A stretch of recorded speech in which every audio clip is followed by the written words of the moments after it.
I want to mention how important it is that there will be trust between the speakers and the chairs. They must trust him that he is allotting the time using the rules of justice. So that's what I'm doing. And so we move to our second. No. On the other hand, I think both of us can go through all the pyramid. Anyhow, our second distinct speaker is Professor Galia Golan. She is a Darwin Professor at the Hebrew University of Jerusalem, head of the MA program Diplomacy and Conflict Studies at the Interdisciplinary Center, and the writer and author of many books. She will speak about the role of trust in Israeli peacemaking. Please.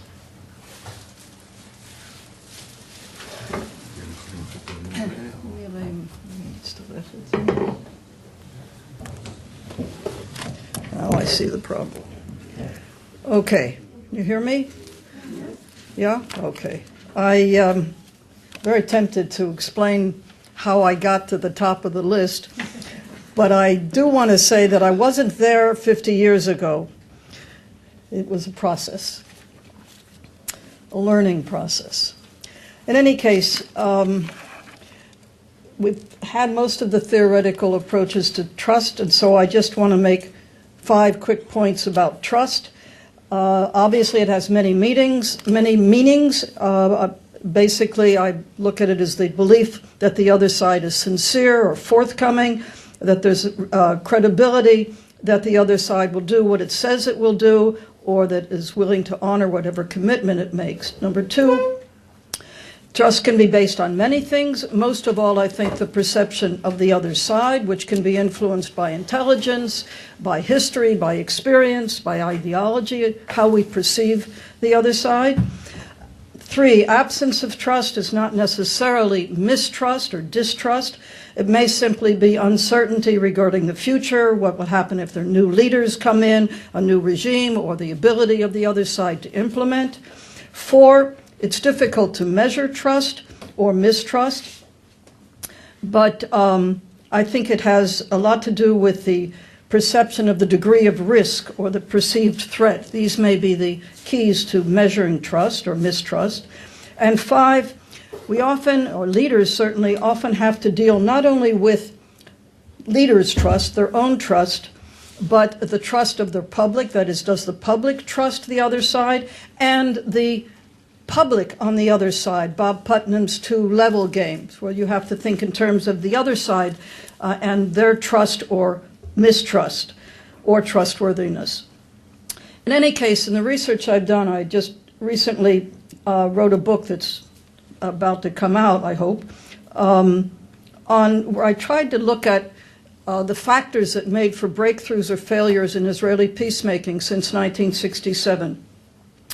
And in terms of this presentation, what I tried to do was take a look at all of this material and to see if the degree to which trust or the absence of trust or mistrust actually impeded resolution of an agreement or facilitated an agreement in terms of Israeli negotiations, looking only at the Israeli side, or basically the Israeli side. I looked at, I won't go into them all today, of course, but Jordan in 67, Egypt in the early 70s, and then again in the late 70s, Syria in the early 90s, and in 2000, negotiations with the Palestinians, Oslo, and I will end, if I get there, with Olmert. But I want to clarify one thing. I'm not saying that trust was the only factor in the negotiations, failure or breakthrough. It's definitely not the only factor. But maybe not even the most important factor, although I do think, and one of my conclusions is it was one of the most important factors, trust, absence of trust, or mistrust. One thing I can say that clearly came throughout the whole period that I investigated from 67, and I know it was there before as well, one very basic thing, and that was the Israeli conviction that the Arabs will never make peace with us, the conviction that we will never be accepted in this region, truly accepted in this region. And in a way, this conviction is part of our national identity, as we've just heard, I think, in many ways. This sense, it's related to this sense of victimhood, which is, of course, ingrained in our, over centuries, in our identity. So if we get to the cases of the various negotiations that I looked at, immediately after the Six-Day War, and also in the talks that followed with Jordan, talks that began on the 2nd of July, 1967. But we look at even actually in the meeting that took place in the government a week after the Six-Day War, where they started talking about what do you do with these territories we've just gotten. What was basic in that conversation, and the protocols are in the archives, what was basic in that discussion in the government was basic. The Arabs will not make peace with us. That's a foregone. We know that. That's a given. The real question was, should we talk about a peace offer? Should we give a sort of say what we plan to do or what we might do in the way of peace talks when we know that they're not going to accept anything that we suggest? So should we do it tactically? And they discussed whether they should do it or not do it tactically. Only Dayan said, let's not make this a tactic. Is it really the case? And he was convinced they would not make peace. In any case, the point I want to make is that in these discussions, which were immediately after the war, and then subsequently, they said there were those basically who said that even if King Hussein is showing signs of making peace, and one person thought there might be a sign, but nobody else did in the government, but even if they're interested, or he's interested, a deal would never last, he won't be in power forever, and a deal could never be trusted. And so the first conclusion, and actually the only conclusion they had about the West Bank, the only conclusion was that we have to hold on to the Jordan Rift Valley. The Jordan River will be our border. We have to have presence and sovereignty. That is this, we hold on to this. It hadn't decided whether would there be Palestinian autonomy inside the West Bank or if they'd give part of it back to the Jordanians. But what was settled and from the beginning on the 19th of June was that we hold on to the Jordan Rift Valley. In order to basically prevent an attack by a third army that might come through or something like that, basically we have to be ready. We have to hold this so that we are ready in case of the certainty that the peace will not hold. Now, it may be that this had slightly more military justification then than it does now, but the point here is that it was this demand was viewed as security and therefore viewed as more important than peace.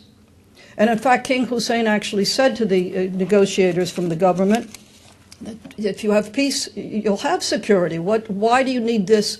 Because basically what they did here was to set a deal breaker, which lasted a long time.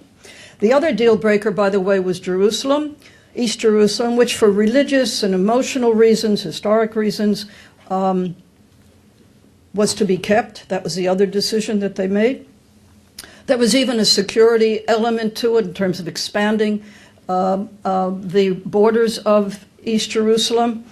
And basically, I think probably something even deeper, and that was viewing East Jerusalem as symbolic of our legitimacy here. And this is something that appeared early, became much stronger over the years until you actually hear it from Barak at Camp David. But these were the two deal breakers, East Jerusalem and the Jordan Rift Valley.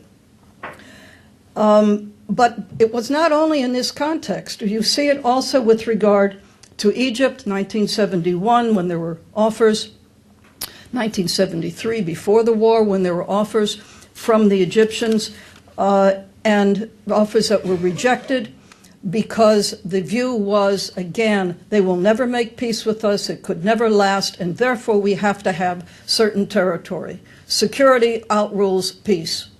And I won't give you the quote here. I think most of the people here know the quote was published years ago about turning down the offer that was made by the Egyptians in early 1973, and the decision by the government and their discussion saying, we know that there are signs of war, we know that there's a peace offer with international guarantees, and we won't accept it even though there's a risk of war, because of our unwillingness to give up the territory. I mean, I have the quote here, but it's a little too long to start reading. In any case, take my word for it, trust me. In any case, by the way, Rabin was equally skeptical with regard to this offer that came in early 1973. He told Kissinger that it was virtually nonsense, and he told a little bit later, after the war and the discussions for disengagement, pulling apart the troops and so forth, Rabin actually said to then President Ford and Kissinger, quote, "No Arab ruler is prepared to make true peace and normalization of relations with Israel," period. However, he did say later that this could change. No Arab leader will make peace with us, but this could change. It could be changed if gradually, over time, through interim agreements, enabling, as he put it, interim agreements enabling, quote, us to test the intentions of each Arab country. And we saw this later, of course. The Oslo Accords were designed on this basis itself, that is, an interim period to test and to build trust. When we get back to Golda, I'll talk about Rabin shortly. We get back to Golda Meir and Dayan and Galili and this generation of leaders. Things did change somewhat after the Yom Kippur War. Certainly for the public, I think it changed after the Yom Kippur War in terms of attitudes towards security, attitudes towards what constitutes a defensible border. Not entirely clear that this changed for the government itself. But Sadat's visit, and this, of course, now we have a new government after 77 with Begin and the right wing, and Sadat's visit clearly made a difference, certainly made a difference in terms of trust, because he understood, I think he said he did, in fact, this element of it, the psychological element, the issue of trust and of fear. And he addressed this. He addressed this directly, not only by coming to Jerusalem, but also in a speech in the Knesset, in which he said 3 or 4 times, "We welcome you in the region. We accept you as a neighbor here." Over and over he said this. He knew exactly what it was that Israelis needed to hear. And I think it did go a long way to creating a basis for trust. Begin said in the government meeting right after the visit, and quote, "We mustn't trust one too much, but Sadat seems sincere."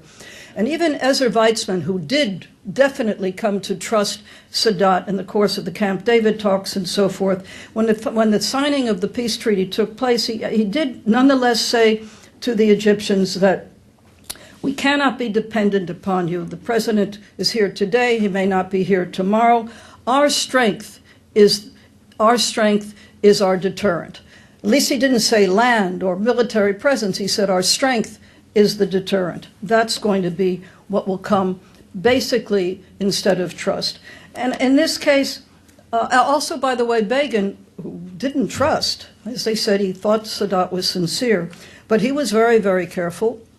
And he coped with his mistrust in many ways by, at Camp David and after, by, for example, demanding that there be a clause in the treaty about priority of obligations, that this obligation not to go to war with Israel would take priority should Egypt have agreements with other Arab states. And also Begin was sure to put in all kinds of understandings. There was the issue, a matter of staggered withdrawals, so that you have something of a testing period, and various restrictions, and monitoring, of course, being very, very important. These were all steps to cope with the mistrust, rather than letting the mistrust prevent an agreement or turn out to be an unsurmountable barrier to peace. Now, of course, got to remember that Begin wanted to make this agreement with Egypt. He had other reasons and other interests.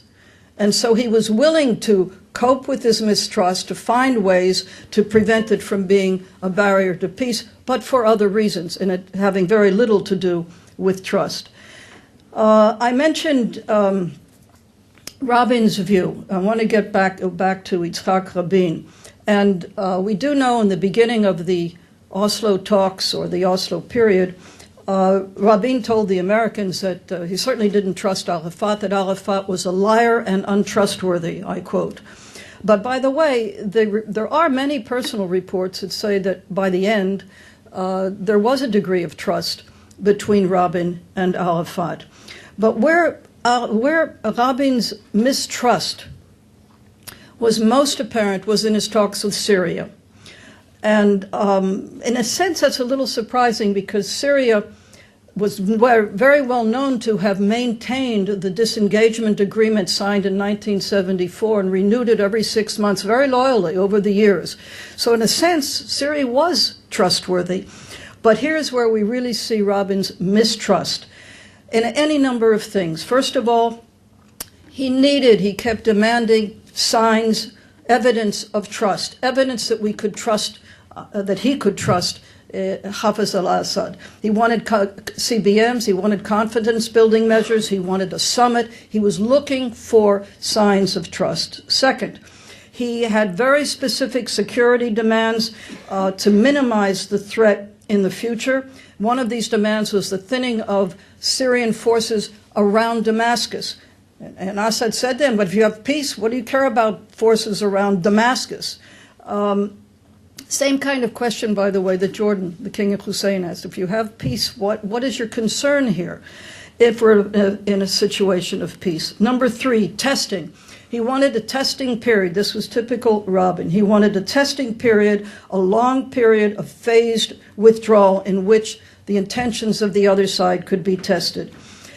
And by the way, number four, this mistrust of Assad colored Rabin's interpretation of Assad's statements or actions. The one example that I can give you was in January 1994, where Clinton met with Assad in Geneva, and they had a press conference afterwards talking about making peace with Israel. And then Clinton came to Israel, and he talked with Rabin, and he described the meeting with Assad as an historic breakthrough, to which Rabin said there was nothing new. That was interpretation. He's not lying. He wasn't, at least I don't think he was. This is how he viewed it. His mistrust was enormous.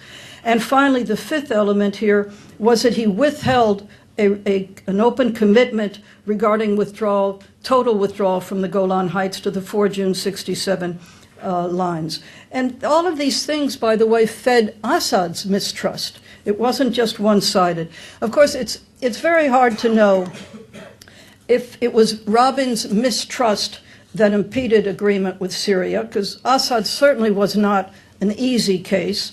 And Rabin's skepticism, by the way, actually became greater in the course of these negotiations, these indirect negotiations with the Syrians. There's obviously no time, okay, we can do that.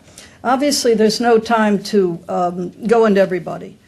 With Shimon Peres, wasn't an element of trust, and I don't think he had an element of trust. He believed in economic interdependence. Economic ties will bind us, and that's what's going to make it work. And you don't find anything with him with regard to trust, or perhaps was his mistrust broken down or any less than the others, but he did believe in economic interdependence. Barak was actually, seems to have been less concerned with trust or trusting an accord, or the trust, or seeking signs of trustworthiness. And if you look at Rabin's painstaking security demands with regard to Syria, for example, Barak dismissed these and said, look, it's enough if we have monitoring. The rest will work itself out, and so long as the water sources are protected. He was much more concerned, Barak was much more concerned about public opinion than he was about trust.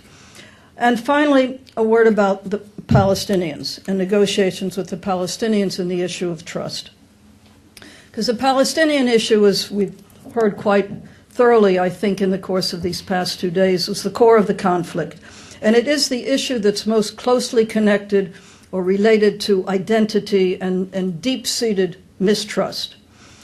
And Rabin had his coping measures vis-a-vis the Palestinians. He explained to the Knesset when he presented Oslo in September 93. One, we demanded and got recognition of Israel's right to exist, which, by the way, they already got in 1988 from the PLO. And by the way, Menachem Begin once said in 77, we don't need the recognition of our right to exist. We got that from God 4,000 years ago.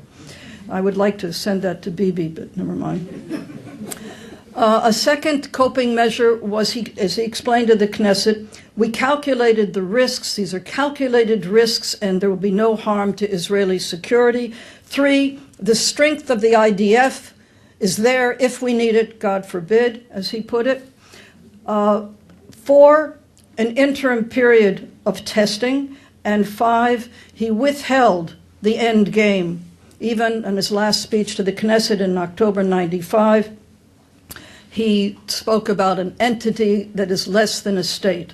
And on security issues, he talked about the need to remain in the Jordan Rift Valley. In other words, these could be viewed as coping measures because of his distrust, the testing, and so forth. And here's part of the problem. So that these coping measures, particularly the interim period, were designed to build trust, to have a period, gradual, slow movement, step by step, where you build trust, or at least break down the mistrust. But he was talking about building trust. He believed in this testing period and that there could be change on the other side. Would it have worked if he hadn't been assassinated? It's not at all certain, because this step-by-step interim period meant that the occupation continued in many ways. Security arrangements in many ways became harsh, because from every area from which the Israeli army withdrew, it maintained control around it, whether it was around Nablus or around Bethlehem or whatever, so that in fact the Palestinians' ability to move about was more limited rather than less limited in this period. In addition to which, we had, of course, the restrictions on movement. Jerusalem was closed to West Bank people. Settlements, of course, continued to be built. And in this interim period, you had your spoilers, which, of course, had a great day on both sides. And beyond all of this, and maybe most important of all, I see Ron Pundak sitting there, and he'll tell you this, the absence of an end game. The failure, the absence of saying clearly that there will be a state at the end of all of this, free of Israeli troops. This was not there. So instead of a period in which you're building trust, you're having hardships, and you're having violence, both sides, and you do not have that rewarding factor at the end there, this end game that might make it look worthwhile. Neither Israelis nor Palestinians knew what the end game was going to be. If it was going to really be peace, if it was going to be an end of the occupation, and so forth. And so instead of a period of building trust, particularly given the spoilers and the amount of time involved and the absence of a lot of implementation and so forth, we can analyze Oslo further. It was a period in which trust, what little trust there was basically destroyed. And so we don't know if Rabin would have changed his positions regarding the Jordan Rift Valley. He talked one time of maybe holding it for 30 years, or if he would have let this be a deal breaker the way previous governments had. We also don't know. He talked about, of course, unified Jerusalem. I want one last word, please, on Olmert before he gets here. Yeah, I'm waiting for him to tell me. Olmert appeared to trust Abu Mazen, but trust, I don't think, was necessarily the issue. Olmert was willing to forego almost all of the earlier security demands. It was enough for him that there be 2 early warning stations, basically right in the middle of the West Bank, and he was willing to see an international force or a force under NATO and the United States on the Jordan River. He did not see compromise on East Jerusalem or on the Temple Mount as a violation or a threat to our legitimacy here. Former mayor of Jerusalem. But I don't think this was necessarily because of the issue of trust, but rather his perception of the threat or of the risk to Israel. Not necessarily the risk of the Palestinians not honoring an agreement, but rather the risk or the threat to Israel if there were no agreement. For him, the greater threat, the existential threat to Israel was demography, the binational state. And so the bottom line really is a question for me. Do we have the trust in the enemy that peace will hold? Or can the absence of trust, even mistrust, be handled or coped with by various measures?